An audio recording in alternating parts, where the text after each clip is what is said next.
Hello, everyone, and welcome to the LOI Talk podcast. Scott Buckley here, and this week we've decided to review Cork City FC's 2025 season. While there were glimpses of hope this season, nobody can deny that it was a very poor season.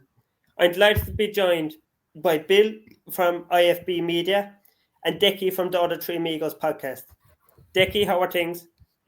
Good, Scott. Thanks for having me. Pleasure to be here. It's great to have you on board. And how are things with you, Bill?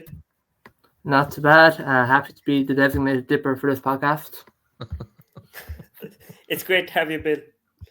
So I suppose we'll begin, lads. We'll begin to start the season. Obviously, we were just promoted from the First Division and we drew 2-2 with Galway.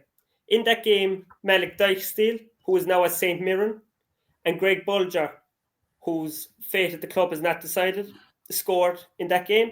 And I can actually remember myself that Cathal O'Sullivan nearly got killed by big Patrick Hickey of Galway. And then we went and got a result against Bohemians. So we'll start with you, Decky. Just talk about the first half of the season. And then we'll move on to the middle and the end. Yeah, Scott, look, I guess you can't talk about the start of the season, I guess, without talking about the squad and the way it was put together and whatnot. And look, we knew back in June, the previous June, that we had been promoted. You know, it was going to take an absolute miracle for us not to be promoted at that stage. They brought Shawnee back and Keats back in that June window in preparation for the Premier Division. Dermot Usher spoke about we have 6 months to get ready. And beyond signing Shawnee and Keats, I think I would argue strongly that we did nothing to put a squad together beyond the two of them. And it seemed to be like all our eggs were in that Shawnee Keats basket. And when both got injured, I think it was the fourth game of the season, it was the first double weekend anyway, down in Waterford on the Monday night. I was down there myself. Shawnee hobbles off, Greg Bulger hobbles off, and there's two of the three experienced players gone, and we're only 4 games in. We then lose Malik Dykesteele for a while. We lose Keats above and Derry. And people can argue that, look, very unlucky with injuries, which we were. There's no getting away from that. But you have to have a squad. You have to put a squad together, not just the first 11 or even a front four, which is kind of what we did. And we paid a massive price for that poor squad formation. Even guys like Freddie Anderson, who, look, as the season went on and when Feely came in the summer and Fiacre Kelleher came in the summer and played next to Freddie Anderson looked like a different player. But when he was signed, he was never signed to be a starting centre-back at 18 years of age. He was there to be the guy who came in for a game when somebody was injured, cover a suspension, whatever it might have been. He ended up starting from day one, and that was never the plan. And we were supposed to be bringing centre backs in, and we didn't bring them in. I can say, I guess, that, you know, Tim Clancy was offered Fiacre Kelleher, and he just didn't fancy Fiacre Kelleher at the time. But then Fiacre subsequently came in the summer. You're going to ask later on about, you know, players and everything else, so I leave it till then. But I think a lot of people will be disappointed in Fiacre's performances in a Cork City jersey. So, like, the formation of the squad was completely inept from the word go. We started well, as you said, well, relatively well. 2-2 draw at home to Bohs. I thought that was a good, exciting game of football, good result. Then 2-2 draw against Galway. Then we beat Bohs at home. That night against Galway, we were fatally exposed defending corners. And that's not something throughout the whole season that was ever fixed. Under Tim Clancy, nor under Ger Nash. We had a massive Achilles heel in defending set plays around our own box. Obviously, most of them are corners, but free kicks as well. And it was never sorted out. And I don't know why. I don't know why things like that could not be sorted on the training ground, but they weren't. The injury to Shawnee and Greg, obviously, in Waterford kills us. Then Keats gets injured in Derry, but I'll always come back to the formation of the squad. You had Shawnee Keats, next up is Harvey Skeeters. You know, it's such a drop off the edge of a cliff in terms of ability and everything else. You can't have that big a gap between starting players and next man up. And it happened too much around the pitch. Midfield was the same. The back was the same. And we just suffered massively for it. We lose at home to Derry. Tim Clancy quits on the pitch after the game. You know, you don't see managers quitting on the pitch unless they're at the end of their tether. No, lots of people didn't fancy Tim Clancy, don't fancy Tim Clancy. There's all this stuff about, oh, he was never here and he was opening his own gym and his all priorities were there. Look, the manager quitting the pitch. His assistant, Jamie Hamill, left, was it after 10 games? I can't remember the exact number of games. He went back to Scotland. There was an awful lot going on at the club off the pitch. It just didn't seem steady. This week, or last weekend, was the league, the Football Writers Awards. I think it was that awards ceremony this time last year where Tim Clancy speaking to Dara Maloney on stage, where he got the First Division Manager of the Year award. He spoke, you know, he made the joke in inverted commas about Dermot needs to spend some money. That wasn't a joke. That was Tim Clancy speaking his mind, trying to put across as a joke. But everybody around the club and people at the journalists and everything else knew that this was Tim Clancy saying what was on his mind, sending a message. It never happened. The amount of money put into the squad is not enough to build a Premier Division squad, and it proved that. I mean, I would argue that not alone was it a disastrous season, I would argue that's possibly the poorest season in the club's history. And we've had some poor seasons, but last year was on another level in terms of just being a disaster from start to finish. You know, from that Waterford game where the two lads get injured, we were on a slope that was always going to see us relegated into the First Division, unfortunately. And I just ask you there, Dickie, when you said that it could have been the worst seasons in our club's history, would you not say that the 2023 season was worse, considering our cup run this season? 2023, we were there till the end. We lost the playoff game against Waterford, but we went into that game with a, you know, I was full sure we were going to beat Waterford that night, like, you know, and like these lads again, you look back retrospectively now and you see, okay, what was his name? I blocked his name, the Ukrainian lad who just sat down in the pitch. He no more had a hamstring injury than I had that night. Like, you know, he just didn't fancy it after 25 minutes and said, I'm fucking out of here, like, you know. And no, I think 23, we were in it to the end, Scott. We had a chance to rescue ourselves. We had no chance this year. I mean, how far off was it?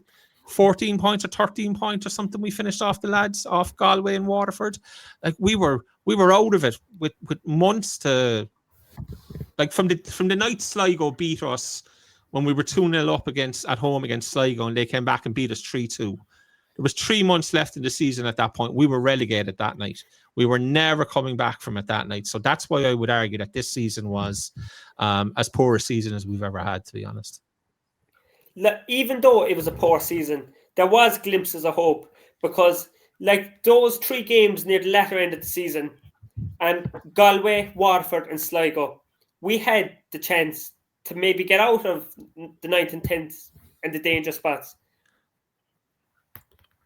How many of them did we win, Scott? Like you said, a glimmer of hope. There was no glimmer of hope. There was no glimmer of hope. Like we played Sligo 4 times. We didn't beat them once. You know? And you know that's it. We beat Galway? We did. We beat Galway 1-0 in Turner's Cross. We beat Waterford, but there was never, because they were picking up results against other sides. We weren't. You know, we just did not have the ability to go and beat a Shamrock Rovers, or not even a Shamrock. We beat Pats in the Cup semi-final. They hammered us 4-0 10 days beforehand in the league. We didn't beat Drogheda. We didn't beat Pats. We beat Bows in the second home game. That was it. You know, we just didn't. We played these teams 4 times in a season. To most of them, we failed to beat them. You know, we won 4 league games all season, and I think I'm correct in saying 2 of them were against Waterford. You know. It was just nowhere near good enough. Nowhere near it. Not for us. Not for any club. But even when we got promoted, people, they predicted us not to be that bad. Yeah, people did. I think I was one of the ones who I had him predicted bottom. that we were in big trouble. I think, and in fairness to Bill had us bottom one and took some slack on his account for it when he put it up there. But he was right. The way I see the Cork City squad, I don't think is actually that many. There's not many poor players there. I think you've Alex Nolan, you Carl Sullivan, DeAndre Daniels for a period. If you credit that came in, but the problem is, as I thought, we have a squad of the 18th, 19th man players. There's so many in our squad now who Waterford would have to take a chance on, Shamrock Rovers take a chance on, your ex Freddie Anderson, Carl O'Sullivan, but they would not be. They'd be nowhere near the starting place in a Waterford or Pats or Shells. They'd be the last man on the bench, and we have starting 11 of players who will be the last man on the bench for every other team in the league nearly. And I think that's where it comes back to. I think it goes back to the previous season where you look at when you signed Maguire and Keating, and look, knowing what we know now, would we not sign either or?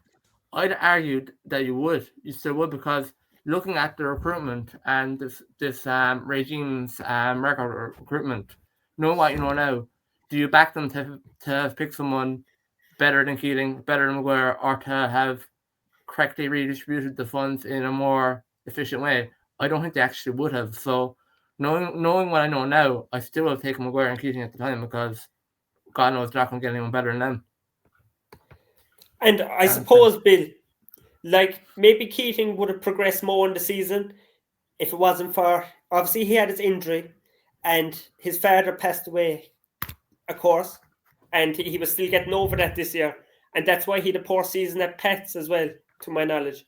So do you think Rory Keating had the potential to be a top player in the squad? Of course. Now, I'll be honest, when Cork City won the first division and Keating scored all the goals, Keating was never my favourite player. I mean, he was effective, he scored goals, but I never saw him the same light as I did Shawnee. I suppose that's my first memories of Cork City, or first time I started taking notes was when Shawnee Maguire broke through Cork City.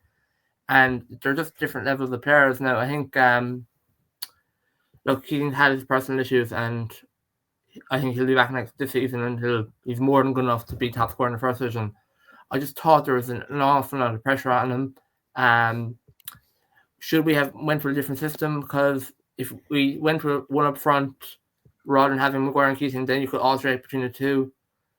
I just thought, like, we were top heavy, but we weren't top heavy because there was no backups either. And if that was the case, should we have played with both? Because I can't remember a game where both of them actually linked up well together. I could be wrong. You have a better memory of that than I have, but I just think from the outset, the system was wrong. I don't think they should have went up with, if they're going to the start of the season with Shawnee and Keating as your senior strikers and no one really else other than that, they shouldn't have went with two up top. Maybe go with one up top, pack the midfield, but that's just my thoughts. Like, that's fairly valid points, Bill. I might just ask you, Bill, about the mid-season. So obviously you had Tim Clancy's departure and the signing of Ger Nash as manager. And you had the General Daniels who came in. He scored 5 goals.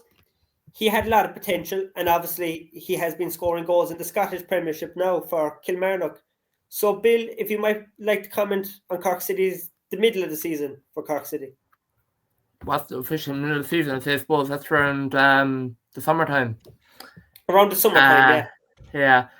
Look, I'm the alternate optimist, I suppose. I always view any team I like or I want to do well at Cork City.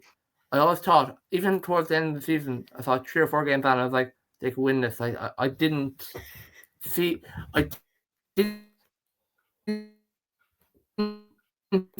anything in Galway, Galway United. Is Bill breaking up for you there, Decky? Yeah. Decky, I just might ask you your opinion on getting in Ger Nash as manager in the middle of the season. We won't go too into detail.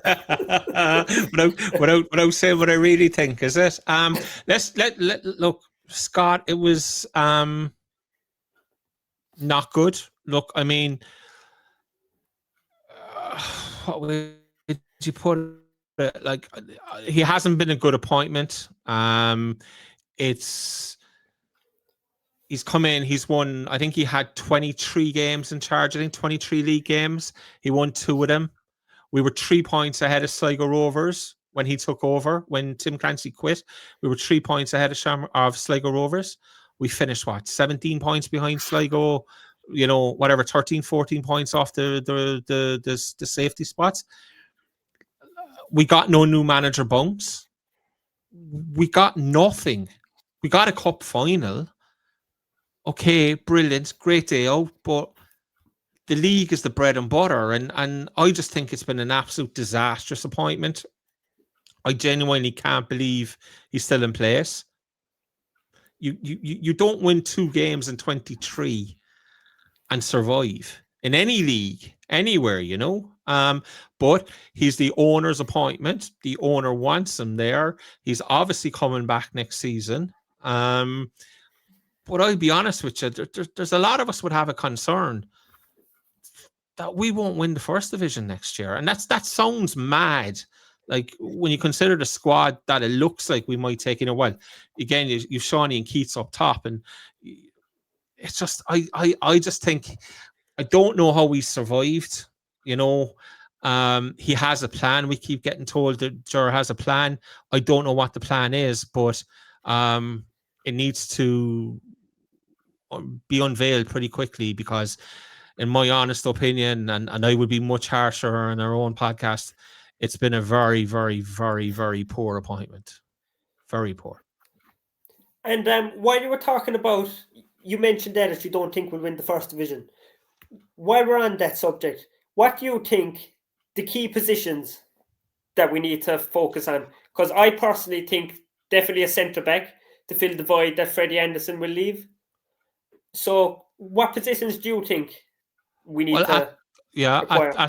At the moment, Scott, I would be very concerned about midfield, because we don't have one. We've lost, obviously Alec Nolan has gone to Sligo. Greg's future is unsure, but he's out of contract. Sean Murray is in contract. He has another year left, but I'm pretty sure, how do I put it? Sean probably doesn't want to play his football in Cork next year. His family are in Belfast, that kind of thing. Colin O'Sullivan is now a free agent. He's out of contract. So we have currently Evan McLaughlin is out of contract. Evan won't be back next year. That much is certain, So we have all these issues to fill, and they're all in midfield. And we have promoted 7 players from the youth system, given pro contracts to 7 lads coming out of the academy. Absolutely fantastic, brilliant. And while we all know the first division isn't the greatest standard, you still need a certain level of player to go in there and perform to win the division. And the thing is, it's grand having Keaton and Shawnee Maguire up top in the first division if we have them.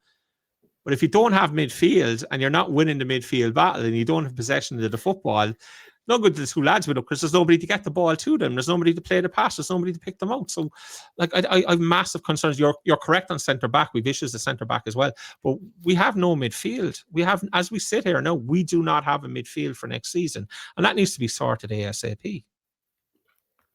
And obviously, if you look at the other clubs that are signing players, like, we haven't announced. Look, we've announced Niall O'Keefe. Niall O'Keefe, yeah. But apart from that, no one. There's no one there. What do you think of the addition of Niall O'Keefe?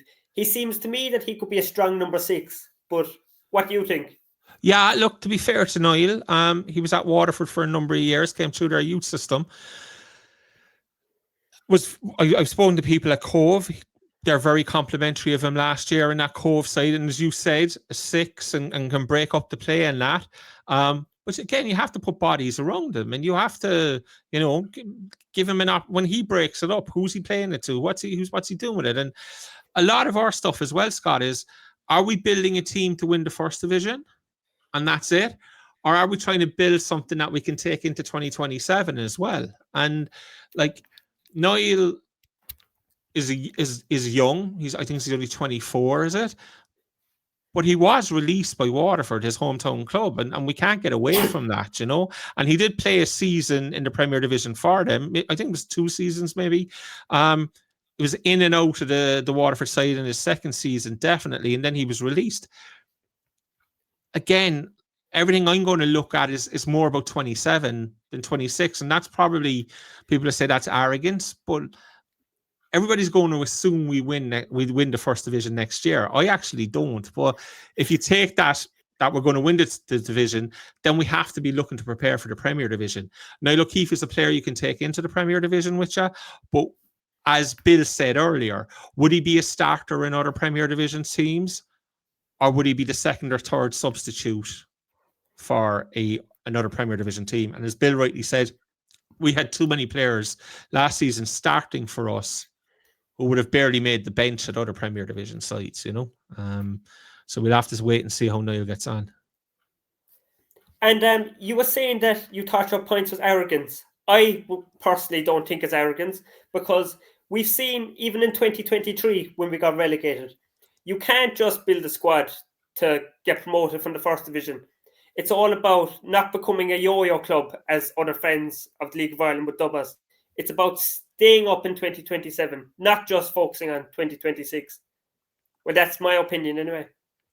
No, and it has to be. And you see, this is one of the problems with what happened last season, because we got relegated in Dermot's first season, and then we got promoted.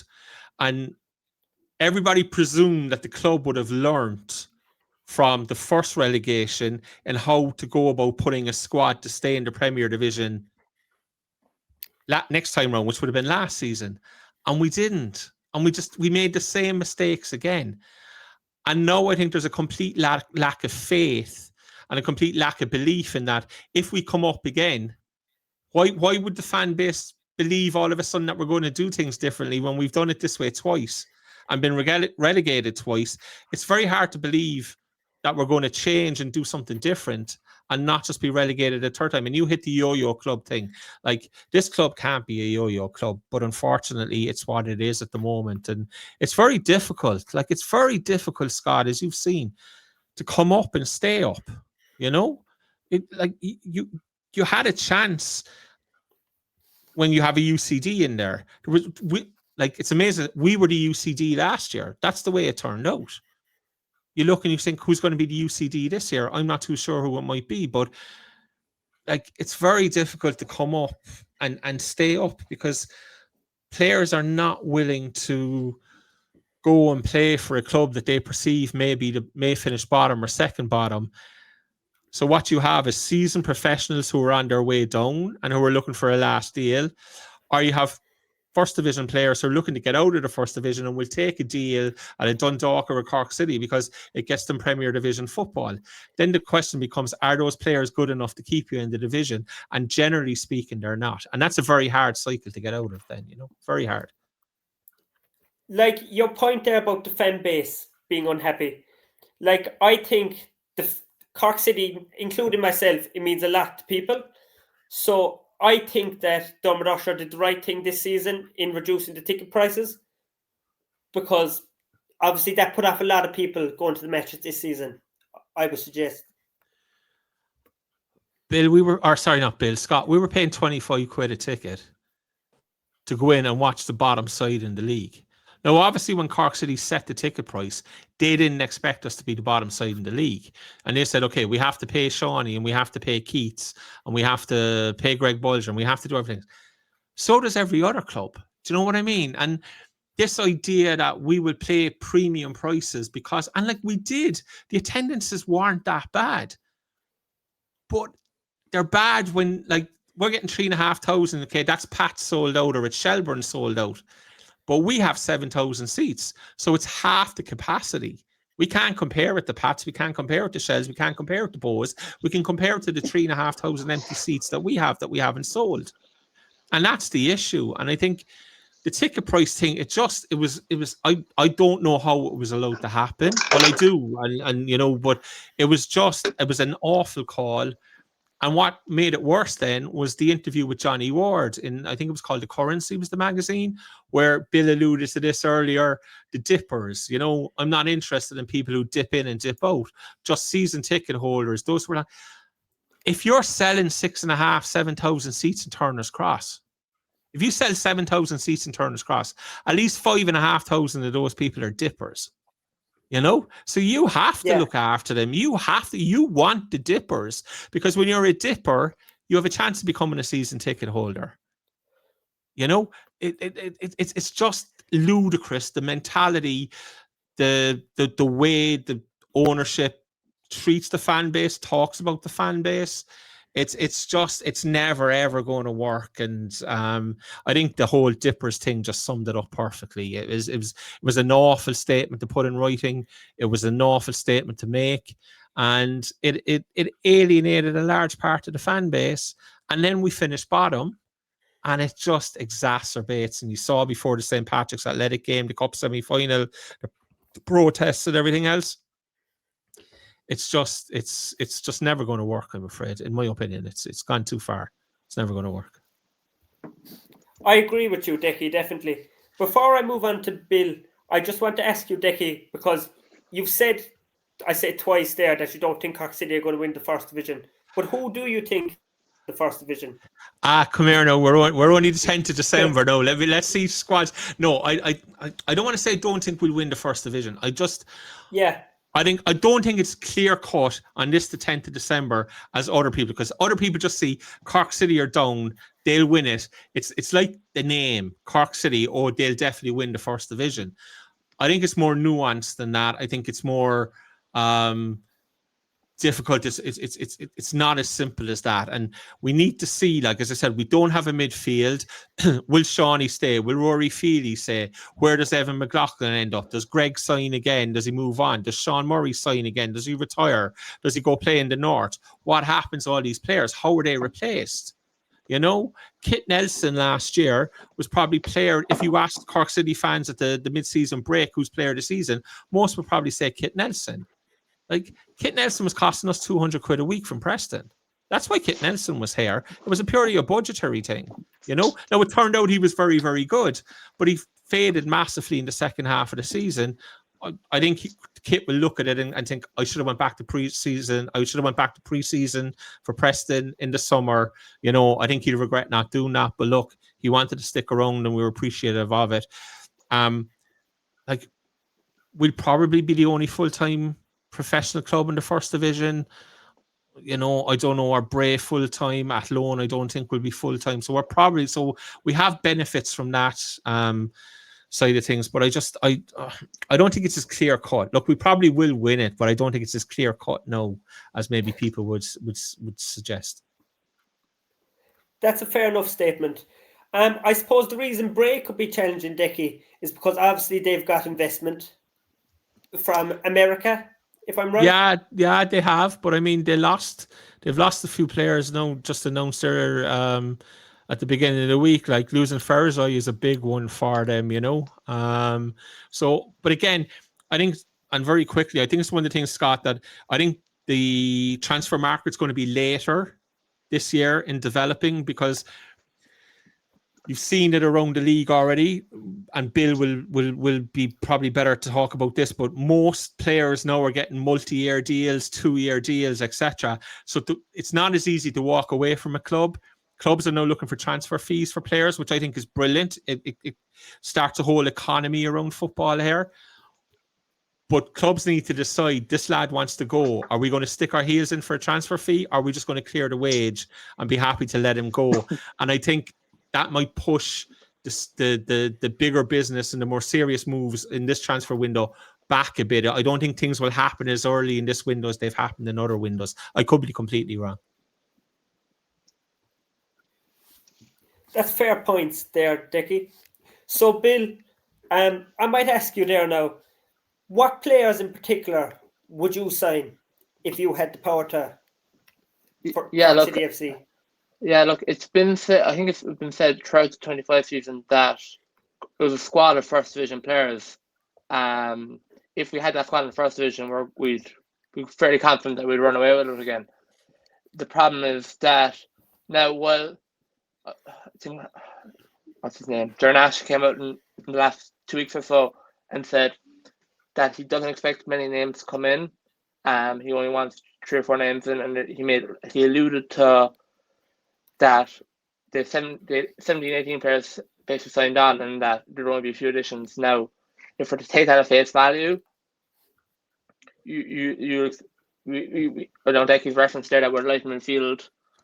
It's funny because when we won the first division in 2023, we went into the season with 2 experienced players, with Sean Murray and Greg Bulger, and the rest were all, I know Keating and Maguire came on later, but it was a squad of youngsters and 2, I suppose, elder statements in the midfield. Like, so it's ironic now that we're going to the 2026 first division season and we don't have a midfield, essentially. Where, look, I know Evan McLaughlin is probably on his way. We'll get compensation for that. Will Maguire stay on? If not, can they get fee for him? Probably not. It'll be probably a wages job. So there's very actually little room for manoeuvre in the squad. And I know we're going on about having dual contracts and stuff. The argument's been made that if we give the Cove lads dual contracts, then we're fucked again for the following season. So in a sense, if we have all these players signed on, taking them at face value, and if we take the 17-18 players we have now to the first division, we make 3 or 4 signings, that's probably the right way to do it. Now, do we have belief in the powers that be to do that in a correct manner? I wouldn't say so. Look, it all depends on in and out. As I mentioned before, I think you need 1.5 experienced players per position to have a title winning squad. So what we won last time, you had Murray and Bulger started the season, then you had Keating and Maguire finish it, so that's 4. Now it's kind of a case of either or. I think Feely will probably have interest, and Kelleher, which will one of them stay? I think probably you have either or, one of them will go. Maguire, one of them will go. Maguire and Keating, I can't imagine both will stay. That's 2. That's 1 half experienced player gone in both positions. Bulger, will he retire? Again, you're losing out there. So the problem is, it's hard to make out what we need and what we don't need because we don't know the situations.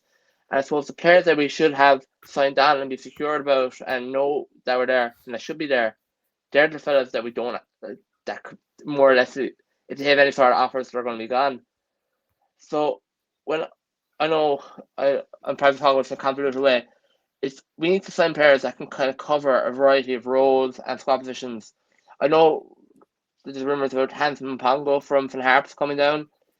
If you're bringing in one of your marquee signings as such, I can't see it being, unless one of Keating and Maguire goes, if both of them stay, why would we bring in our third choice player as a marquee signing? I think you have to look then at players maybe closer to, I know I put up yesterday, I said Dean George, he's been at Treaty, Longford, and look, it's not the glamorous signing, but it's what the club needs. Someone like Dean George could fill a couple of roles. You get a 12-month contract, he'll be gone, and he'll be happy enough to play a third fiddle, I'd say, to Maguire and Keating, if that's the case. It's about buying profiles, and profiles that fit the squad. It's very hard to know what those profiles are when we don't know the status of the so-called bigger hitters in our squad. If that makes sense. Good insights there, Bill. So I'd just like to touch about, you were saying about Greg Bulger retiring. Greg Bulger was very consistent in the midfield for Cork City this season. And obviously he's been linked with Galway and Cove. Now, none of these are true. They're only rumours. But, like, how would you rate Greg Bulger's season at Cork City? Obviously, he's one of the older players in the ranks, but go ahead. Rumour is one of my favourite words in the English dictionary. I have great fun with rumours. But, speaking at a rumour, I suppose an awful lot of the case, more often than not, there's no smoke without fire. Do you think Greg is completely happy going from winning leagues with Shamrock Rovers, Cork City, playing with Pats to this basically, for want of a better phrase, a shit show. I think Greg did what he could throughout the season.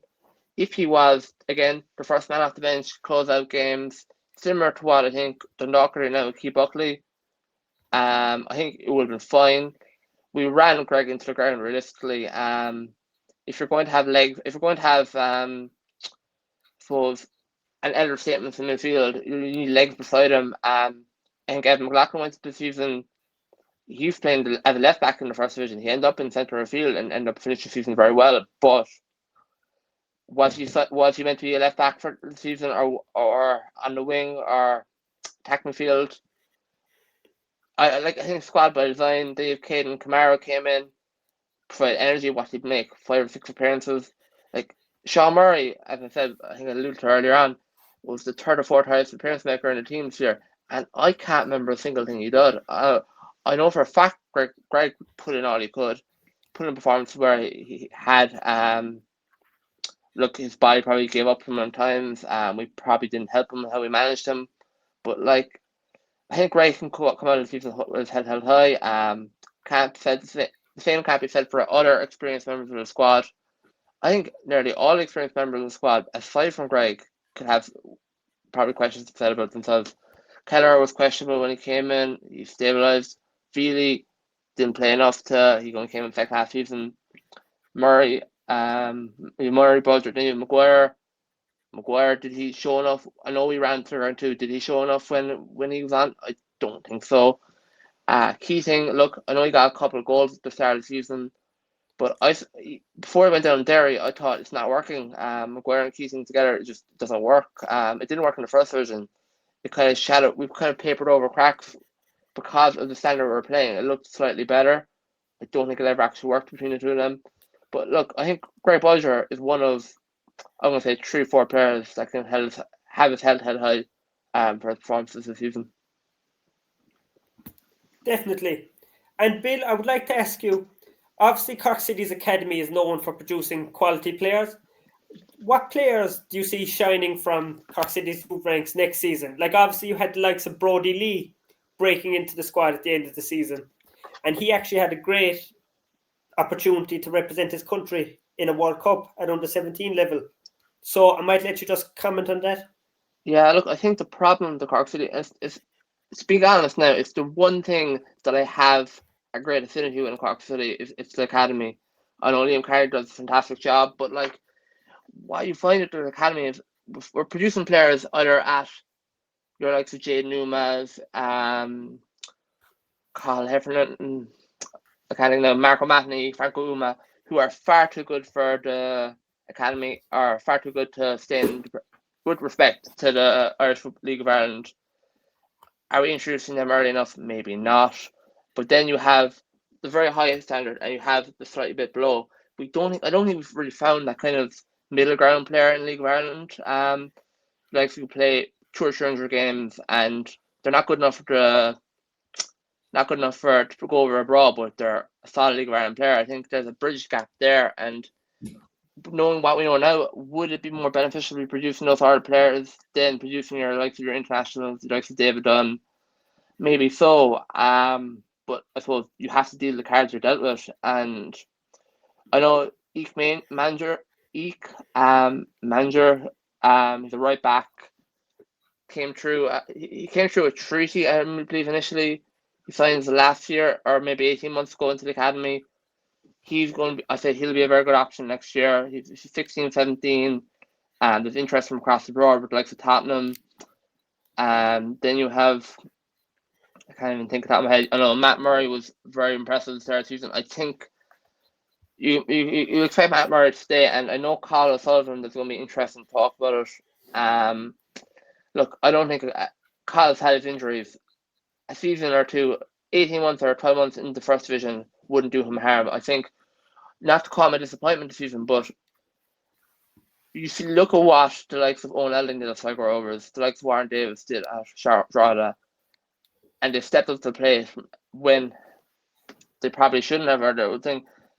I think while we put an awful lot of pressure on Cahill to perform, I think Colin himself that he wasn't very good when he came up to the season. And I think another 12 months of development in the first division, if I was advising him, wouldn't actually be a bad move. I think if you have Carl O'Sullivan on the right at the start of the season, Matthew Murray on the left, and you have, with Keating or Maguire front, that's an exciting front three. Now you need that bit of experience. That's why I said we should bring in someone like the Dean George. But look, the academy would also supply players. You like Eek Mahendra. I think Eek, as I said, would be the one. I think that would be the fella to watch out for. But it's about getting that right blend of the team, I suppose. But if you have a front three next season of Carl Sullivan, Matthew Murray, and Maguire, and then you have an experienced backup like Dean George, I think that's the way we have to go. Yeah.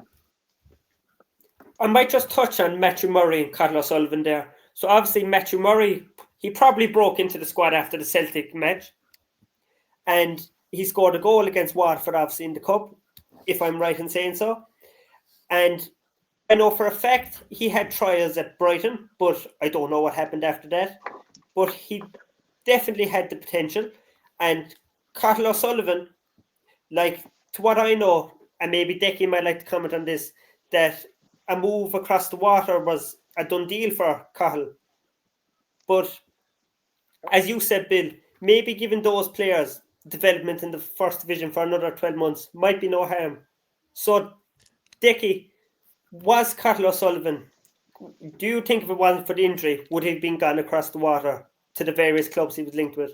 I think there's a good chance he would have been. Like Cahill said in an interview, it was with Joe, I think, that the Palace thing was overstated. Yes, he was over there, but it was nowhere near done and dusted. But I think somebody would have taken a chance on him in that window. Obviously, the injury killed that. He's going to miss the first 6 months or so of next season, you'd imagine. Bill makes a very good point there about another period of time, if not in the first division, definitely in the Premier Division here, would do him the world of good. I don't think... I don't mind being proved wrong. I hope I'm proved wrong. I don't see much chance of Cahill O'Sullivan being a Cork City player come January or February, to be honest, which I think there will be clubs in this league who realise they can give him a contract, a 2-year contract. They can leave him sit for 6 months, find his way back in. They have big enough squads. They can manage his minutes for the last six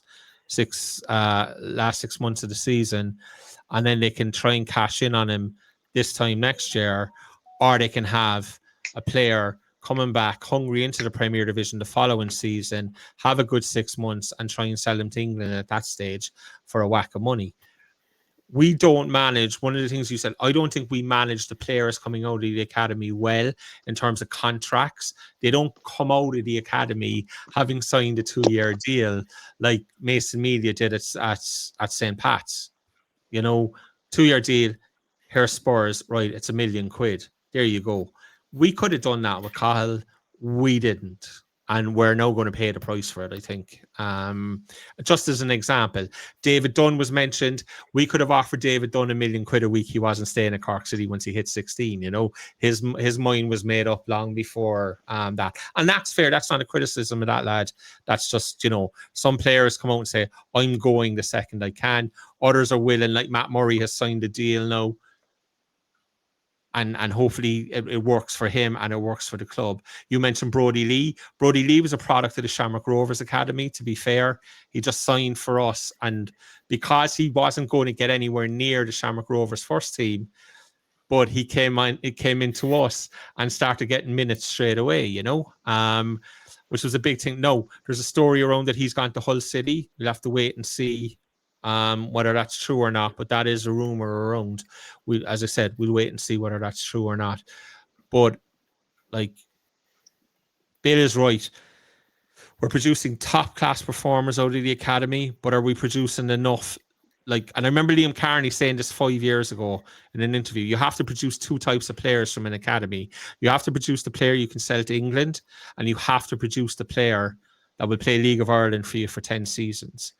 I'm not sure we've produced enough of the second type of that player, the lad who will play League of Ireland for Cork City for 10 years.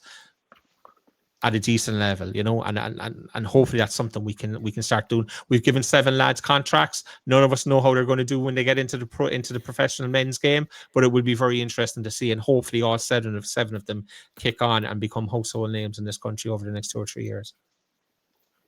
I suppose a prime example of a player coming out of City's academy and maybe having 10 seasons of League of Ireland would have been Mark McNulty. Jeez. Mark McNulty, Jesus, that's a long time ago now, Scott. Yeah. You know, No, but yeah, it would have been. just It would a have prime been. example, yeah. Yeah, no, it would have been 100%. Live on the glory days. Yeah, I mean, yeah, Jesus, they were like, and obviously Mark is back now as part of the coaching setup. He came back in the summer. He came in this season, yeah. Yeah, under Ger Nash as goalkeeping coach. He also had commitments in Cove. He was manager of the Cove under 17 women's setup. He's since left that. So I presume he's going to be full-time goalkeeping coach, part of the coaching setup with David Moyler and Ger Nash. So I'll say a prayer for him and wish him all the best. So, lads, before we talk about your opinions on players this season, I just want to briefly run through the FAI Cup final and get your thoughts on it. So, I suppose, look, going into the final, we were underdogs against Shamrock Rovers. But people didn't rule us out. Like, everyone loves a good underdog story. Obviously, we travelled in numbers. The support was immense. Obviously, some people will argue, was there bandwagon fans? But, of course, they're needed at this time. And I suppose with the match then, you had Harry Nevin, right? We'd all love to say that it wasn't a red card, but it was a red card. And I think the 2E are going to agree with me too, because of the nature of the tackle. But speaking to City fans after and before the game, even 2 years ago in the First Division, there was actually someone said to me that he didn't rate Harry Nevin at all when he came over from on loan at Preston, I think he was. And Harry Nevin wasn't rated as a player. And obviously, he only played 2 or 3 games this season. So I think Ger Nash had poor tactical and substitution choices during the FAI Cup final. Obviously, taking off Greg Bolger, that was a bit contradictory. And bringing on the likes of Conor Drinnan. So, Bill, what do you think about the substitution choices during that final? I'd just like to say that I was happy to be one of the bandwagon fans for that final. I think that was my first game in a few months. But like, look, going to the cup final, I suppose we were just confident or like you're just happy to be there. It's a nice day out. Went up with my cousins, but like at the end of the day, it's irrelevant. It's absolutely irrelevant. I'd have much rather be knocked out of the first round of the FAI Cup and stayed up, because people say winning trophies is matter, or that's what's all about football, that's their memories. But like at the end of the day, we're not like you're supposed to stabilize the club, and if had they fluked a First Division or an FA Cup, what way would the squad have ended up being embarrassed in Europe in 6 months' time? Because are you going to take a Premier Division squad into First Division just because of Europe, or are you just going to take your First Division squad and hope for the best? But like, I suppose, look, Harry Nevin, and I saw him get an awful lot of criticism at the time. I make a point, I don't criticize players online. Like, I think the worst thing I said about it was Alex Nolan. I think it was after the cup final. I said after he signed for Shamrock Rovers, I think he flattered to deceive, or he's blue, cotton, gold. And even still, I got a comment from an anonymous account, no followers, not following anyone, quite clearly a family member, to be honest, I'd say, saying that I've been too harsh on him, and why would we, like, why do you have to throw in the negative? Like, players would get criticism all the time, that's fine. Did it go beyond the board with Harry Nevin? I think it did. Did management throw him under the bus by starting him? Probably. But again, look, I find it difficult to reflect on the cup final and the performance, because it's so irrelevant. I think that while it would have been nice from the cup final, it just would have papered over the cracks. And I don't think Harry Nevin didn't deserve the abuse. I think he'd probably work out fine in the First Division next year. That's grand. But we're back again there in 26. Look, I don't know what to say about the final, to be honest. I thought Freddie Anderson was exceptional, I must say. What I think Freddie was poor at the start of the season. I think his performances were overstated. Like, he wasn't as poor as people make out to be. It was because he didn't have the experience beside him. But look, everything's irrelevant, to be honest. They lost the cup final. That's it. Like, I suppose, Bill, with the cup final, like, you can't spray paint the cup run over the season. Like, the season was terrible. But like you were saying, the cup final being irrelevant, the one thing I would say is it's great to have these days for the fans, because Cork City is a community-based club, and what it means to the fans. Is it? It's great. Well, I would think so personally, but if you want to argue that, Dickie, you can, of course. No, I don't see any community initiatives from the club. I don't think they're a club that do massive amounts in the community. Like, I suppose you have do you know the initiative they do on Mondays? The Monday Morning Club, yeah. Obviously, I don't think it has a big following, does it? And look, I don't want to be harsh on them, but I mean, people throw out this community club and it kind of brushes over a lot of stuff. Like, I don't see a huge amount of community stuff, and that's fine. I don't see it from a lot of clubs. Yeah, and it's something that the whole League of Ireland, every club in the League of Ireland needs to get better at. But if I can just go back to something you said. You spoke about Ger Nash in the cup final and the team selection and substitutions been weird. Like, he had 20 games before the cup final and more because of the other cup games. All his in-game substitutions were a little bit, what's he doing here? His team selections were like, what's he doing here? Bill says it's irrelevant because you couldn't win the cup. And Bill was right, like, it was a great day out for the fans. You said as well, Scott, went up with a great day. I was in hospital, unfortunately, I couldn't make it. But that, to me, that mentality kind of sums up everything that's wrong. Every cup final we went in the 2010s, we were there to win the cup. We weren't there for just a day out. Yeah, we were there to have a great day. But we were going into the stadium believing we could win the cup. Nobody got on a train in Cork really believing we were going to win the cup. People got on it hoping we were going to win the cup, or we might cause an upset. We might catch them because they were in Greece on Thursday night. The whole mentality had changed. The whole mentality of the fan base has changed because the club has been on such a downward spiral for so long. That's what happens. Harry Nevin, I mean, poor Harry, like, it's not his fault. Like, it's a red card tackle all day long. The lad should never have been on the pitch. Not because he's poor or anything else. In the previous 9 games, he had 39 minutes total, and that was against Derry City. That's what he had. In 9 games, he had played 39 minutes. Well, 42 if you include the 3 minutes injury time at the end of the Derry game. How do you start him in a cup final? It's just ludicrous, and this is why I don't rate Ger Nash. Like, it's just idiotic, for the want of a better word. And it in some ways, it cost us any chance we had. It was 0-0 at that stage. It's not a malicious tackle. It's one of those tackles that you do when you haven't been on the pitch for 9-10 weeks. It's just mistimed. You're not up to the speed of the game, and he just should never have been out there. And it's such a terrible, terrible team selection. And I don't know how it could ever be justified. And nobody will ask him. This is the thing. Nobody will ask him. So we'll never find out. But in we had 4 games to build into that cup final. The 11 who started the cup final never started together in any of those 4 games. The most of the 11, 9 was the most that started it together in any of those games. Those 4 games, like I said it on the pod, you win 3 and you draw 1 and you go into the cup final with momentum behind you and you go in, giving yourself the best chance. We drew 1 and lost 3. We never played the starting cup final starting 11. The most we ever played was, it was just such a poor build up into it. And how you go from that then to just rocking up to the Aviva thinking you can win, or it just made no sense. The whole cup final build up, day, team selection, in-game substitutions. You saw Greg Bolger coming off. Jesus wept. Like, if looks could kill, Greg would have finished Ger Nash in the spot.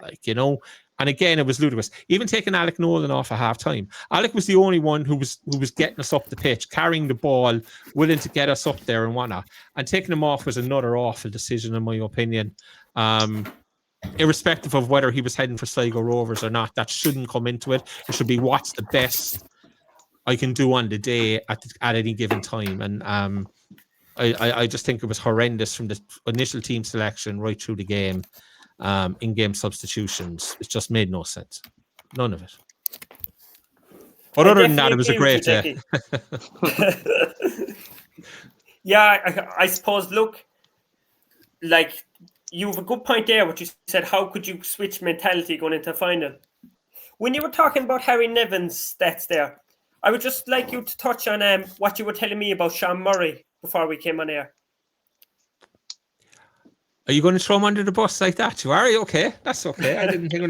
No, I was just we were talking about Sean and. No, it's just good to have opinions. Yeah, like Sean, as Bill has said already, I don't think Sean had a good season. He looked like he was carrying knocks and niggles for large parts of it.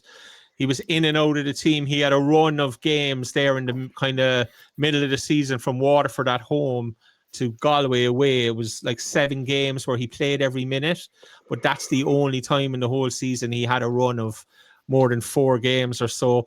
But what I was saying to you was that in the course of the season, according to SofaScore, which is what I use to keep my stats, he had 37 shots at goal, 37 attempts, only 1 was on target. Do you know what I mean? So, I think it illustrates the areas that we were trying to shoot from in desperation. Lots of them were outside the box, getting blocked because there's so many bodies to get through, spinning off the side of the boot, going yards wide. And I think it's just a little synopsis, just a few numbers that just show we were miles off it. Like, we were miles off it. Yes, I just wanted you to mention that so that fans could actually realise what the stats were of the players.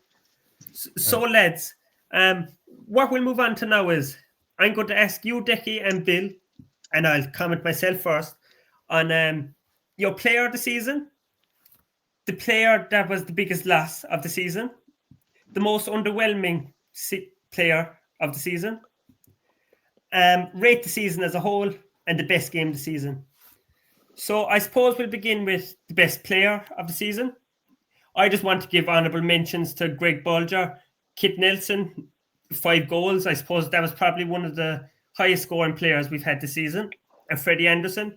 But I think Evan McLaughlin on the wing, he deserves player of the year for Cork City in a very poor side that you could select players.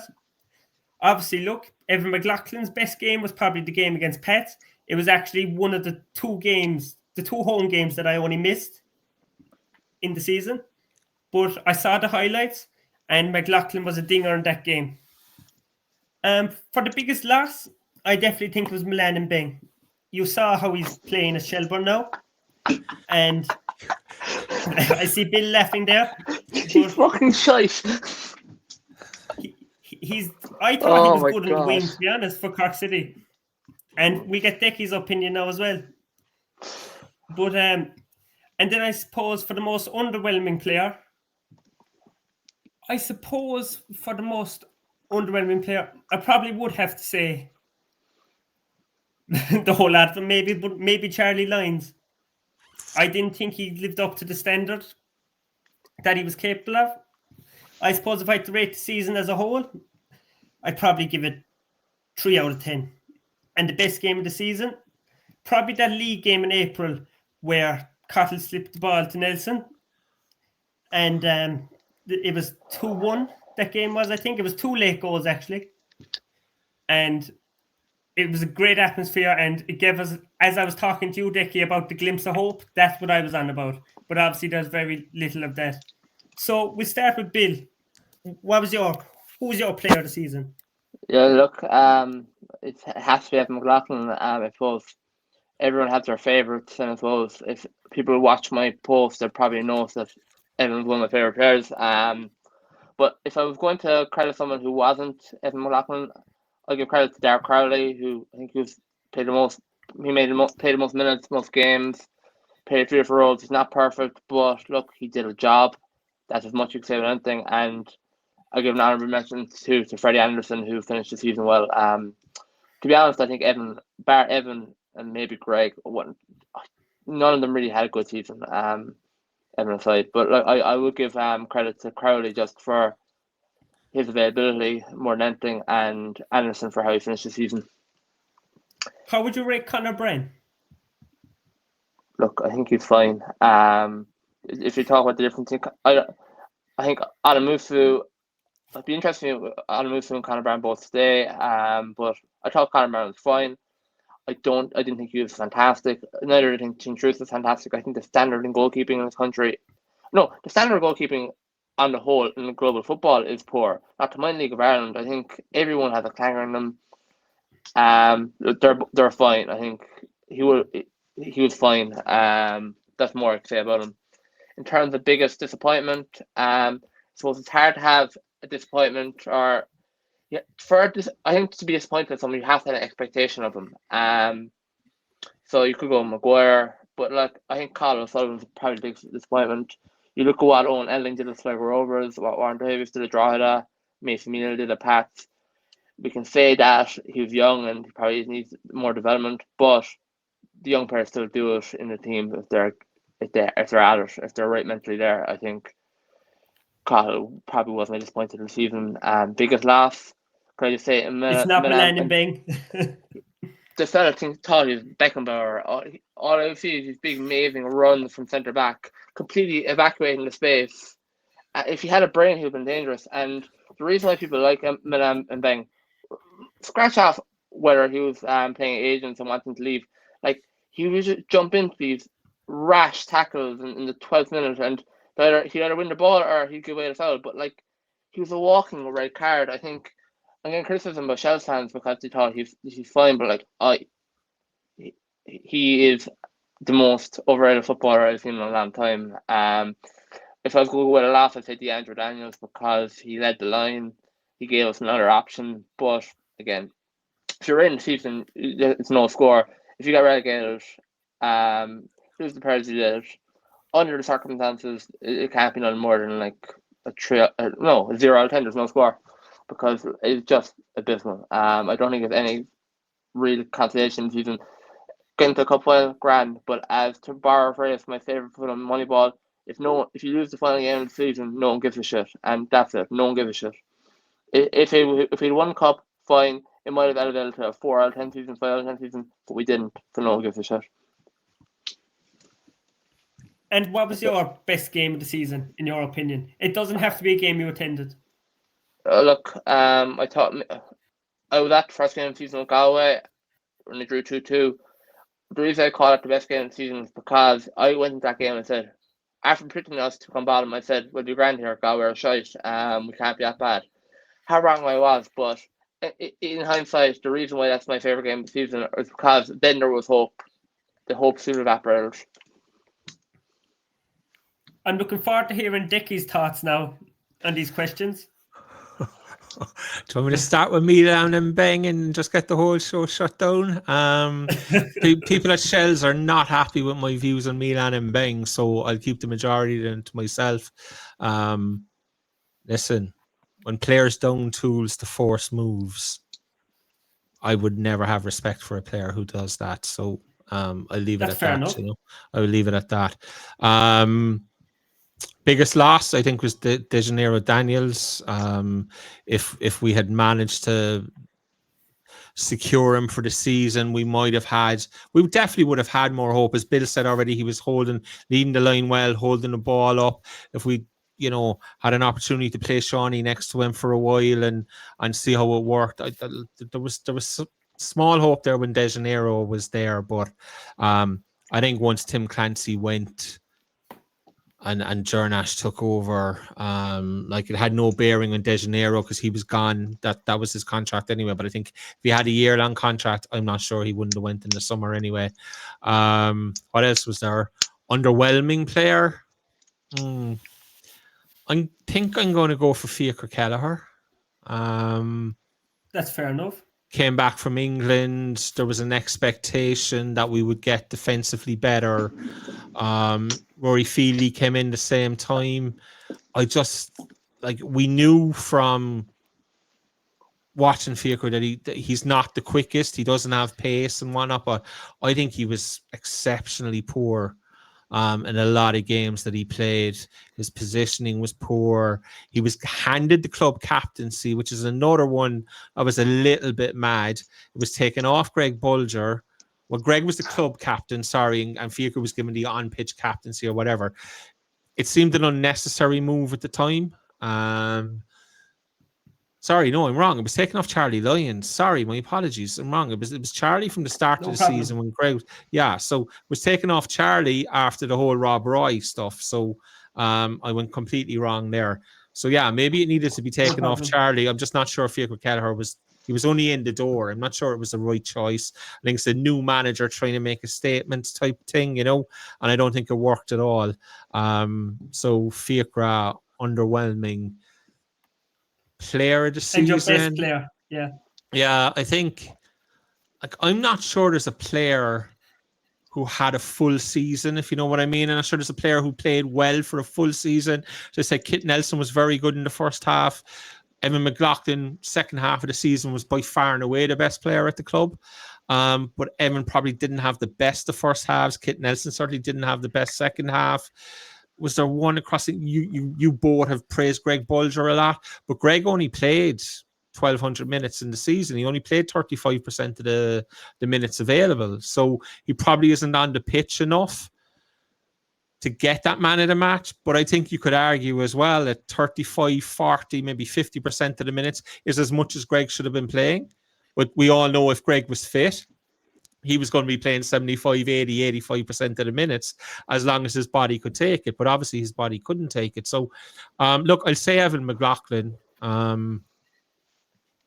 probably recency bias a little bit because he finished the season so well. But I really don't think there's a whole lot of players who had good seasons. Bill gave a good shout to Dara Crowley. Like, Dara just did his job, as Bill said, as Roy Keane would say. He just did his job all season. We all know Dara isn't going to probably play for Shamrock Rovers, or he's not going to get capped for Ireland or anything like that. But he's a good, honest, professional player, and look, people don't rate him and don't rate him highly, but he shows up every day. He shows up every night. He does his job. He does his best. He scores the odd goal. He got a great goal against Shamrock Rovers in the 93rd minute to draw 1-1 in Turner's Cross. So, yeah, Dara deserves a shout as well, but I'd probably go with Evan McLaughlin. And if you were to rate the season out of 10, as myself and Bill did? Minus 7,500, however, it was just abysmal. Like, there's no, and the cup final doesn't cover for it. Like, as you said, the cup final is a day out and everything else, but over the course of a season, it's the league, and it was absolutely abysmal. Beyond bad. And amid this dismal season, what was your best game of the season, if you had to pick one? I probably shouldn't have mentioned the Waterford game to you before we started, because you went with that then, So you've taken the Waterford one. So look, I'm going to say the obvious. St. Pat's, the cup semi-final, everything's on the line. A big surprise. Yeah, a big surprise. But I think it was one of those games where the players said, okay, and there's some evidence to suggest this is true, that the players just got together and said, okay, this is one we'll do for ourselves. Screw the club, screw the ownership, screw the management, screw everybody else. This is for us. It's for the fan base. We'll get to a cup final. We'll have our day out, and we'll see what happens then. And they played like that. And look, you have to acknowledge that St. Pat's just didn't show up. But we can only beat what's put in front of us, and we were magnificent. Probably the only time in the season where we were very, very good for a full 90 minutes. Even that Waterford game, Scott, that you take, we were one down after, 87 minutes gone, and we got 2 late goals. So it finishes brilliantly. We were pretty poor for a lot of that game, A great game in the eye was the first game after Tim Clancy left that we lost 4-3 away in Richmond Park, or 3-2, was it? Sorry. I think it was 3-2. Yeah, it was 3-2, not 4-3. That was a great game to watch. It was, it was back, and then obviously Pats win at 94th minute again. But just as an entertaining game of football, that would be up there with the games of the season in the league. Not mind. just our own. But I think from our point of view, it's the Pats Cup semi-final or that Waterford home game, and there isn't very many else to pick from, unfortunately. You know. The last thing I want to ask you, Dickie, is you were saying there, I suppose, about the players' mentality in that Pats game. Why wasn't that mentality there all season? Or was it, and did it just not work? Or would you like to comment? I think that's a good question, and we don't know. You'd have to go ask the question, or you'd have to ask the players that. I think there's an element that it's going to be interesting to see what happens in the off season if players leave and what they're willing to speak about and what they're willing to say after they leave. We all hear stories about them being unhappy with management and being unhappy with coaching and being unhappy with this and unhappy with that. But it's all rumor until the player comes out or until the number of players come out, put it on the record, you know. And the chances are they won't. That cup semi-final, listen, we're all human beings. There's a big carrot at the end of that game, and that's the cup final day out. It's the suit. It's the trip to Dublin. It's 35,000 fans in the stadium. It's 17,000 Cork City fans in the stadium. Like, that's a big carrot for lads. It's a big carrot for their career. Like, what did that game do for Evan McLaughlin's career? Do you know what I mean? It's like people will ignore other things that happen during the season and go, Jesus, look at Evan McLaughlin that night against St. Pat's. Look at Freddie Anderson in the cup final. Look at him that night against St. Pat's. He was excellent that night as well. Excellent second half of the season. So, like, there's big carrots at the end of those, at the end of that game. And look, obviously Pat's got off the bus having won 4-0 10 days previous, so we just have to show up here and we'll hammer them again. And we took advantage of their laxy pa attitude coming down. And look, it is what it is. I genuinely can't answer for the players. I think, like, I just feel since Ger Nash came in, the coaching has been so poor, the setup has been so poor that players probably to a degree threw their hat at the league. I don't like saying that, and I haven't criticized the players at all during the season, but I think you look back now and you say at some stage they had to have said, fuck it, like, what's the point here? Like, you know, but the cup semi-final comes around, you have a big game against Waterford in the cup, which you win, then you get a home semi-final, there's a big crowd there, national TV, there's a protest before the game, and people said, oh, the protest will affect the players. To me, that protest spurred the players on. It gave them something. It gave them this sense that, like, the pitch wasn't invaded. There was no massive anti-player sentiment to it. It was just like, this is not good enough for Cork City Football Club. But once the game started, the club was buoyed. The fan base was buoyed by that protest, because the blood was flowing, the veins were pumping, and it was there, and it was non-stop for 90 minutes. And I think everything just on the night, it was just one of those perfect moments in time where everything worked. What happened before and afterwards, maybe we'll find out someday. Great insights, Dickie. Bill, I would just like to ask you your opinions on the protests that happened during that game, and could you see them happening next season if things don't pick up? I think the protests were, even from an outsider's perspective, I think the protests were justified. Knowing what we know now, not to mention what we don't know. My disappointment was, I said after that night after Cup final, I said I hope to see those protests extend into the Cup final. I know people will say it wasn't the place for it, but my disappointment was, I think there should have been some element of protest in the Cup final, where there had been a chant at the start of it, something small. But I think by ignoring it, I think they could have made it more of a point by driving it home and the Cup final. Maybe that was galvanized the players more as well. Like, we had that effect. As like you said, it galvanized the players in the day. Was that just a moment's time, or would something similar have had a similar effect in the Cup final? I don't know, but I would have liked to see in the Cup final. I would have liked to see something done in the Cup final, because no one will be watching the first division next year. We'll be back on LOI TV, no live matches for another 12 months. It's irrelevant. I think the opportunity to strike was at the Cup final. The fans chose not to. we have to, that it is what it is now. I think, I don't think, I'm not sure protesting does any benefit in the first division, to be honest. That's a valid point, Bill. I suppose myself, I am going to be going to all the first division games. Not that I don't agree that the quality is going to be potentially awful, but just because I'm one of the very few fans that are going to stick behind the club through thick and thin. Exactly, So, and that's why, look, not to interject, but that's exactly why, because there's very few people, myself included, who won't stick by the club or won't be going to every game. That's why it should have been done in the final, because protesting, if it's like yourselves, no offense, do protest at the first division, it'll be on deaf ears, even further deaf ears. So I just don't see the point, to be honest. Well, Decky and Bill, you've been gentlemen tonight. It was great to have you on. I want to thank you for coming on to the LOI Talk podcast. I think we got very valid insights and we oversaw the 2025 season for Cork City FC.